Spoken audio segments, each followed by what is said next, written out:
April 1945. The world was on the brink of a new era as Nazi Germany faced its final days. The Red Army had surrounded Berlin, and the Third Reich was collapsing. Hitler, trapped in his bunker, refused to surrender, while his city turned into a battlefield of destruction. This is the story of the fall of Berlin, the last great battle of World War II. By early 1945, the Allies were closing in on Nazi Germany from both sides. The Americans and British had crossed the Rhine in the west, while the Soviets pushed through Poland in the east. Hitler's army was crumbling, yet he refused to surrender. His last hope, a desperate defense of Berlin. Joseph Stalin saw the capture of Berlin as a matter of Soviet pride. He ordered over 2.5 million troops, 6,000 tanks, and 7,500 aircraft to storm the city.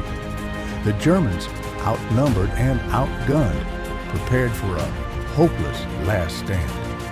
On April 16th, the Soviets launched their assault on Berlin. Artillery fire rained down, turning the city into rubble.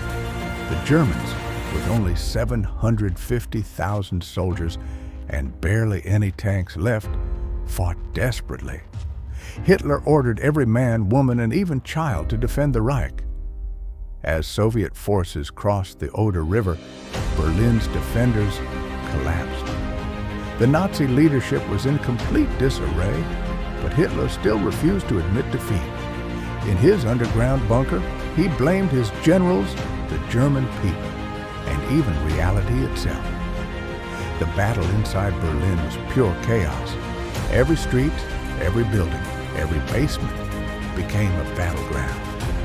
The Germans used civilians, Hitler youth, and the last remnants of the SS to hold off the Soviets. But nothing could stop the Red Army.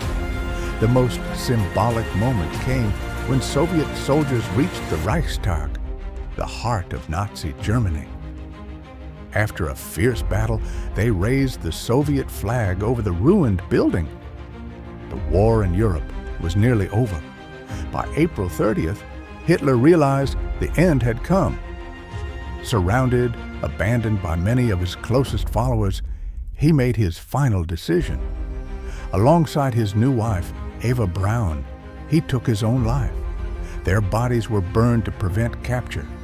With Hitler dead, the remaining German forces had no choice but to surrender. On May 2nd, Berlin officially fell to the Soviets. Just days later, on May the 8th, 1945, Germany signed its unconditional surrender. World War II in Europe was over. The fall of Berlin was more than just a battle, it was the end of an era. Over 100,000 German soldiers and civilians lost their lives, while the Soviets suffered over 80,000 casualties. Berlin was left in ruins, divided between East and West, setting the stage for the Cold War. From the ashes of war, Berlin would rise again. But for those who lived through the battle, the scars would never fade. The fall of Berlin marked the final collapse of Nazi Germany, proving that even the mightiest regimes can fall. What if Hitler had escaped Berlin? Let us know in the comments. Subscribe to Echoes of Time for more incredible history. See you in the next video.